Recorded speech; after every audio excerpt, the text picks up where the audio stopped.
నేను నిలబడితే అన్ని మతాల వారు వస్తారు, అందరూ అన్ని పక్షాల పక్కన సిరాజ్ గారు నిల్చుంటున్నారా లేదా? సూటి సమాధానం.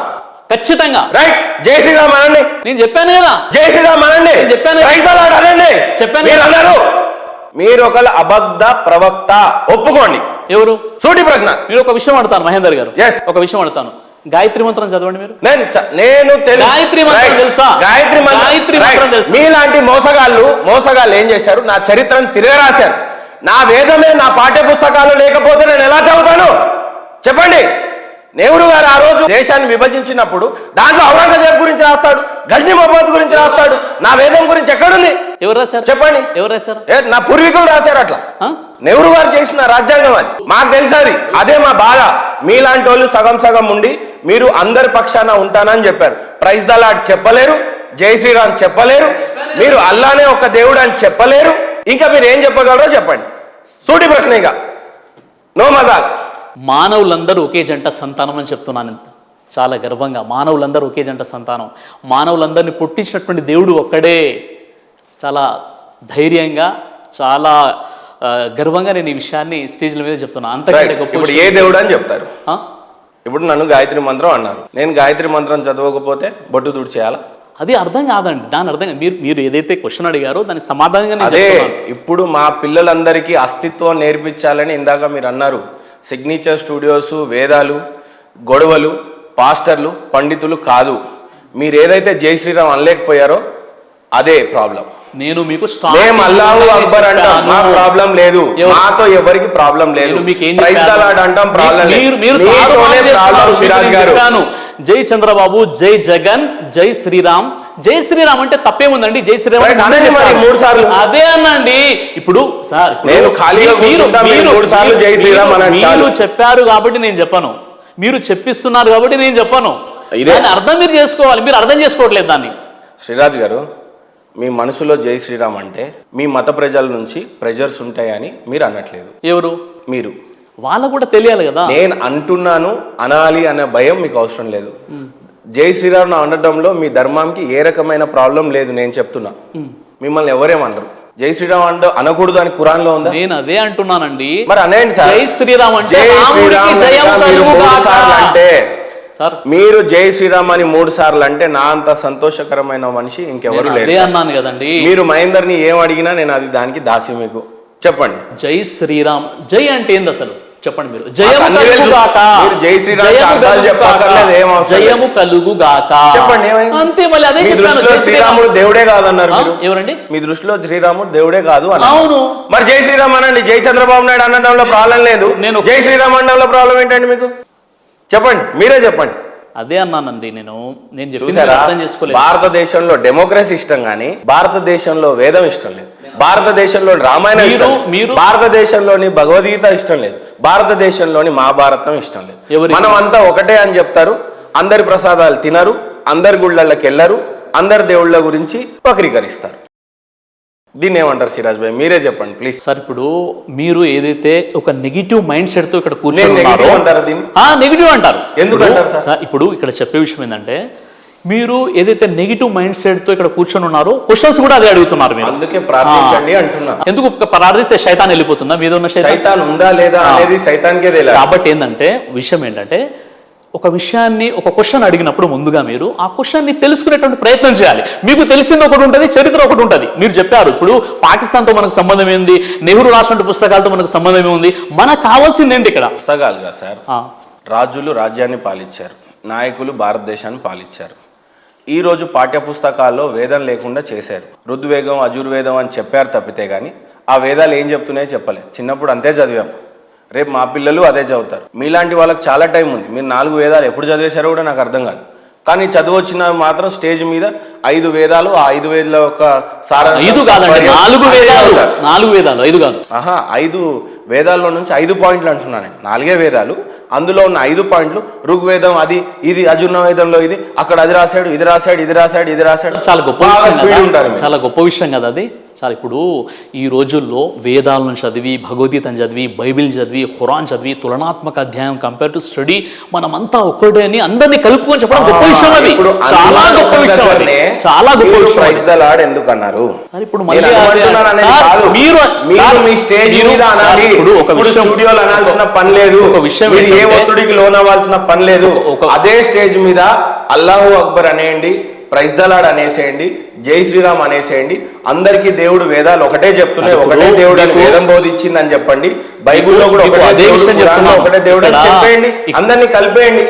మీరు ఎందుకు ఓన్లీ ఇస్లాంనే సింబాలిక్ గా తీసుకొని చేయటం? సార్ మీరే చెప్తున్నాడు వేదాల్లో దేవుడు ఒక్కడే అని, ఒప్పుకుంటారా లేదా? ఇప్పుడు ఒక విషయం లేదు సార్, వేదాల్లో దేవుడు ఒక్కడే అని ఉందని రాస్తుందని మీరు చెప్పారా లేదా? అవునండి. ఇప్పుడు మరి ఒక వీడియో మీరు చేశారు, మళ్ళీ అవుననిటాన్ని మళ్ళీ ఆ వీడియోతో మనకేం పని సార్? ఇప్పుడు ఒక్క నిమిషం ఉండండి,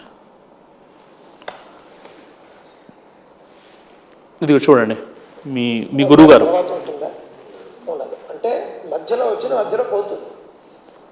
అదేవిధంగా ఈ జాగా ఉంది, ఈ బిల్డింగ్ కట్టినటువంటి ప్లేస్ ఉంది, పర్మనెంట్. ఇది పర్మనెంట్ కదండి. సనాతన ధర్మం జాగా ఉంది. ఇవన్నీ కూడా బిల్డింగ్. అందుకే మీరు ఆ సనాతన ధర్మాన్ని పలికారు. ఇప్పుడు ఆయన గురుగారు చెప్పింది, ఇంట్లో వంట ఏం చేశారో మీరు చూసుకుంటే చాలు కదా భోజనం చేయడానికి. పక్కింట్లో ఏం వండుకుంటున్నారో మీకెందుకు? ఎందుకు అది కరెక్టే కదా? ప్రయత్నం చేస్తున్నారు మీలాగా ఈ దేవుడు దగ్గరికి రమ్మంటున్నారు. హెచ్చరికో లేకపోతే రిక్వెస్ట్ ఏమైనా సరే, మీ మతం గురించి, మీ మతస్థులకి, మీ మత గ్రంథాల్లో ఉన్నటువంటి విషయాలు మీరు చెప్పుకుంటే ఎవరికి అభ్యంతరం లేదు, ఉండనక్కర్లేదు. ఎవరికి తోచింది వాళ్ళు రాస్తే, ఏమాత్రము లాజిక్ లేకుండా మీరు రాసేసుకున్నటువంటి గ్రంథాలు మీరు చదువుకోండి చక్కగా. ఆదివారాలు లాజిక్ లేకుండా బైబిల్ చేసుకోండి, నాకేమీ ఇబ్బంది లేదు దాంతో. ఇతర మతాల్లో మనం చూస్తే ఏ విధంగా బట్ట కట్టుకోవాలో చెప్పారని నేను అనుకో. బైబిల్లో కానీ బట్టలు ఎలా కట్టుకోవాలి అని మనకు కనిపించదు. అంటే సనాతన ధర్మం నుండి బౌద్ధం వచ్చింది, బౌద్ధం నుండి క్రైస్తవం వచ్చింది, క్రైస్తవం నుండి ఇస్లాం వచ్చింది. ఇది నా యొక్క థియరీ. ఈ విధమైనటువంటి ఇన్సెక్యూర్ ఫీలింగ్తో బాధపడేటటువంటి మతాలు, ఇన్సెక్యూర్ ఫీలింగ్తో బాధపడేటటువంటి దేవుడు, నన్ను తప్ప నువ్వు ఎవరిని పూజించకూడదు, ఎన్నిసార్లు ఉంటుందో తెలియదు వీళ్ళ గ్రంథాల్లో, నన్నే పూజించాలి. వీళ్ళు పూజించకపోతే అట అవిశ్వాసం. ఈ విధంగా కూడా వీళ్ళ దేవుడే ఈర్ష్యతోనూ అసూయతోనూ రగిలిపోతుంది. వీళ్ళకి బైబిల్లో మొట్టమొదటి వాక్యం, 2 వాక్యం, అందులో 6-7 పదాలు ఉంటాయి. ఇది సరిగ్గా తర్జుమా చేయడం చేత కాదు. అక్కడ హెవెన్ అండ్ ఎర్త్ అని ఉంది ఇంగ్లీష్లో, అంటే స్వర్గము మరియు భూమి. ఇక్కడ భూమి మరియు ఆకాశం అంటే వరుస క్రమం కూడా మార్చేశారు. ఇదేమి పవిత్ర గ్రంథం అంటే, సిద్ధంగా ఉన్నటువంటి అన్నాన్ని మీరు ఎడంకాలతో తన్నేసి ఉష్టెత్తుకుని మీరు భోజనం చేస్తే ఎంత దౌర్భాగ్యమో. హిందూ ధర్మంలో పుట్టి హిందుత్వాన్ని వదిలేసి మీరు వేరే మతంకి వెళితే మీ స్థితి కూడా అంతే. సిద్ధాన్నాన్ని అంటే అరిటాకులో వడ్డించినటువంటి అన్నాన్ని మీరు ఎడంకాలతో తన్నేసుకుని వీధి వీధినా తిరిగి భిక్షాటన చేసుకుని జీవిస్తాను అని మీరు తీర్మానం చేసుకున్నట్టే లెక్క. నువ్వు ఎంత దేవుణ్ణి నమ్మినా, నువ్వు దేవుడికి రోజుకి 5 సార్లు ప్రార్థన చేసినా, ఆదివారాలు ఉదయం నుండి రాత్రి వరకు నువ్వు ప్రార్థన చేసినా, నీ తల్లిని తండ్రిని నువ్వు గౌరవించవు, పూజించవు. తల్లిదండ్రుల కంటే కూడా దేవుడే ఎక్కువ అని చెప్పేటటువంటిది ఏదైనా ఒక మతం ఉంటే అది దాన్ని మనం యాక్సెప్ట్ చేయడానికి పితృదేవో భవ. ఇట్లా మీరు ఏదైతే చెప్పారో ఇంకా చాలా ఉందండి, ఒక 10 minutes ఉంది అది. ఇక్కడ విషయం ఏంటంటే సంతోష్ ఘనపాటి గారు ఏం చెప్పారంటే, మీరు మీ మతం గురించి మీరు చెప్పుకుంటే చాలా మంచి విషయమేనండి, ఇతర మతాల జోలికి వెళ్ళకండి అని ఒక విషయం హెచ్చరిక, తర్వాత మనవి కూడా అని చెప్పేసి, ఇలా సంతోష్ ఘనపాటి గారి వీడియోలు చూసినట్లయితే ఇతర మతాలలో వస్త్రాధారణ గురించి చెప్పబడలేదు, మీరేదో రాసుకున్నటువంటి మీ గ్రంథాలు, తర్వాత ఇవి ఎడారి మతాలు, ఆ తర్వాత ఆయన ఏమంటున్నారంటే ఆదివారం వీళ్ళేమో చర్చికి వెళ్ళిపోతారు, వీళ్ళు 5 పూటలు నమాజ్ చేసుకుంటారు, పరివర్తన రాదు. ఇలా చాలా విషయాలు ఏంటంటే ఇతర మతాలు అంటే మీరు మీ యొక్క స్వహస్తాలతో మీ గ్రంథాలు రాసుకున్నారు, మీ దేవుడు అసూయ ఈర్ష్యతో రగిలిపోతాడని ఈ విధంగా చాలా విషయాలు చెప్పారనమాట. అంటే ఒకరికి చెప్పడమే కాదు, స్వతహాగా అది ఆచరించాలి. అంటే విషయం ఆచరించాలి. ఈ విధంగా గారు ఆయన దృష్టిలో ఏంటనంటే సనాతన ధర్మమే మొట్టమొదటి ధర్మం అని ఆయన భావిస్తాడు.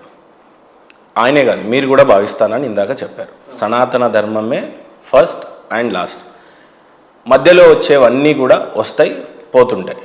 ఉదాహరణకి చాలా మతాలు వచ్చాయి, చాలా మతాలు వెళ్ళిపోయినాయి. ఈరోజు జుడాయిజం ఉందా అండి? భారతదేశంలో బుద్ధిజం ఉందా అండి? మీరు చెప్పాలి. అవును. రేపు యూపీలో ఒక నాయకుడు ఇక్కడ మత ప్రచారం బ్యాన్ అని అన్నాడు. అక్కడ మత ప్రచారం జరుగుతుందా అండి? కానీ టీవీల త్రూ, యూట్యూబ్ల త్రూ జరుగుతుంది అని మళ్ళీ ఇలా క్లెయిమ్ చేస్తున్నారు. రేపు భారతదేశ రాజ్యాంగంలో ఈ ఖురాన్, బైబుల్ బయట నుంచి వచ్చాయి, మాకు ఓన్లీ సనాతన ధర్మమే మా యొక్క ప్రాధాన్యత. మీరు అప్పుడు ఏ రకంగా మతం బోధిస్తారు? అప్పుడు ఏ రకంగా అల్లాని పరిచయం చేస్తారు? అప్పుడు మీ దగ్గర ఉన్నటువంటి మాటలేంటి, పనితనం ఏంటి మరి? ఎందుకంటే ఈరోజు నేను పాకిస్తాన్కి పోయి ఏ ఒక్కరు కూడా గీతని బోధించాలని మాత్రం ఏ ఒక్కరు అనుకోలేదు ఇంతవరకు. స్ట్రగ్లింగ్ ఫర్ ద ఎగ్జిస్టింగ్గా ఉన్నటువంటి మతాలు కష్టపడుతున్నాయి.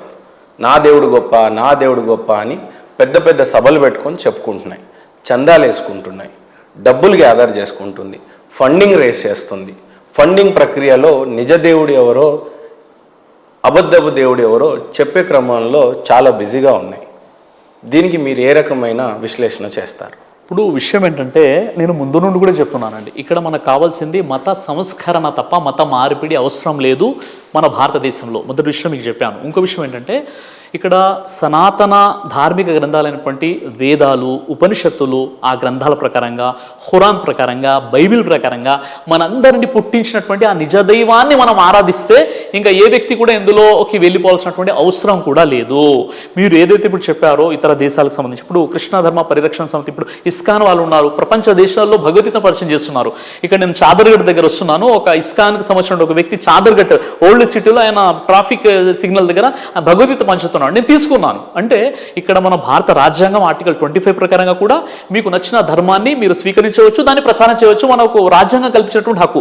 నేను చెప్పే విషయం ఏంటంటే, మీ అందరికీ నేను ఇచ్చేటువంటి సందేశం ఏంటంటే, ఇక్కడ వేదాల ప్రకారంగా, ఖురాన్ ప్రకారంగా, అన్ని ధార్మిక గ్రంథాల ప్రకారంగా ఉన్నది ఒకే ఒక్క దేవుడు. ఆ ఒక్క దైవాన్ని మనం నమ్ముకుందాం, ఆ ఒక్క దైవాన్ని మనం ఆరాధిద్దాం. ఎలాంటి గొడవలు, ఎలాంటి అభ్యంతరాలు ఎవరికి ఉండవు. ఆ విషయాన్ని నేను అప్పటి నుండి చెప్తున్నాను.